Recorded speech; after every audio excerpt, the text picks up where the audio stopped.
घे घे. अरे भूक लागली ना तुला, मग मग पोटभर खा. दामोदर पंत, काय हे दुर्दैव. पाण्याने तुडुंब भरून वाहणाऱ्या प्रवाहाच्या मधोमध उभा राहून तहानेनं व्याकुळ झालेला तो तरुण पाण्यासाठी तळमळतोय. नाही हो, पाहत नाहीये. अहो बंकटलाल, काय बोलताय तुम्ही? अहो माया पायातल्या जोड्याचं आणि तुमच्या टकुऱ्यातल्या कोड्याचं गणितच नाही समजून राहिले मले. कोणची नदी, कोणचा तरुण? दामोदर पंत, समोर पहा. मी पण तुझ्यासोबत 2 घास खातो.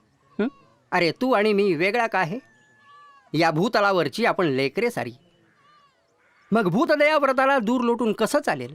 उष्ट्या पत्रावळीतील अन्नावर बसून तो तरुण जीवाच्या आकांतानं आपली भूक मिटवू पाहतोय. काय हे देवीदासच्या घरात भोजनावळी आणि बाहेर भुकावळी. कुणाला याची दया कशी येत नाही?